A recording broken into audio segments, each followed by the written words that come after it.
Today, the temperatures are taking center stage. We are talking bitter, and this is very important, dangerous cold. Yeah, so in that vein, right, we know that a lot of efforts are being made to keep folks safe in these frigid conditions. We do have team coverage for you this morning.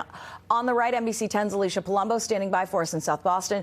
But first, let's check in with meteorologist Sydney Welch here this morning and for Tev. Sid, how intense is this cold? Oh, yeah. Heading out this morning feels like temperatures sub-zero in spots, and actual temperatures aren't all that much better. We don't have too much wind out there, but it's not going to allow us to feel warmer than 10 degrees out there, even through the afternoon today. So that's a big issue. The fact we're not getting even close to freezing. We have that snow on the ground, of course, icy spots as you're heading out the door this morning. And if you haven't cleared off your car yet, make sure you do that before you drive with these freezing temperatures. Yesterday, the sun did come out at times, could have melted it a little bit. It's likely a sheet of ice if you haven't cleared off that car. So definitely do that before you head out the door this morning. By the time tomorrow morning rolls around, though, that's the coldest morning of the bunch. Tomorrow, a little bit colder than what we're going to see out there today. Wind chills 4 below for Bedford, 8 below for Worcester, 1 below in Fitchburg, 1 degree in Boston. So bundle up. You don't want much exposed skin. Wind chill is really what it feels like if you have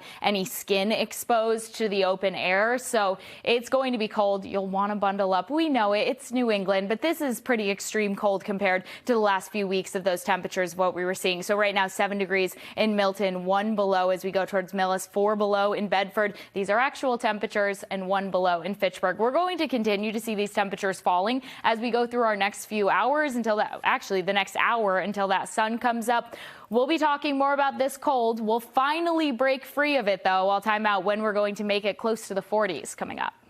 Okay, Sydney, thank you. 6:02 right now. Let's continue our team coverage now with NBC 10's Alicia Palumbo, who's live in South Boston. So, Alicia, how is the city helping to keep folks warm today? Well, here in Boston, all BCYF locations are open as warming centers, open to anyone here in this extreme cold, no questions asked. City officials are warning people to take advantage of that, especially if you don't have warm housing or shelter. You want to seek out one of these centers because these temperatures are dangerous, as we've been telling you all morning.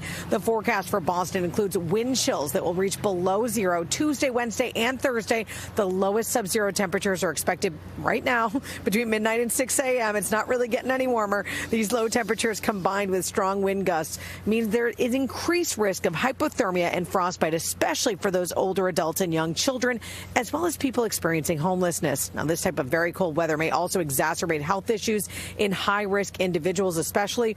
Beyond that, there are concerns for frozen pipes, of course. Roto-Rooter says with weather like this, their emergency calls for frozen or burst pipes will typically rise 20 to 30%. Definitely, if you're not staying in the house, keep the heat over 60 degrees. If you have areas that you know are drafty, leave the doors open in cabinets, like in your kitchen cabinets, in your vanities. Let the heat get in? Yeah, so let the heat get into where the pipes are. Also, if you've had a pipe that's frozen before, open the faucets and let it drip. The flow of water makes it harder for the pipes to freeze up. Now, coming up in our next half hour, we're going to take a look at some of those signs and symptoms to watch out for things like frostbite and hypothermia. For now, we're live in South Boston. Alicia Palumbo, NBC 10 Boston.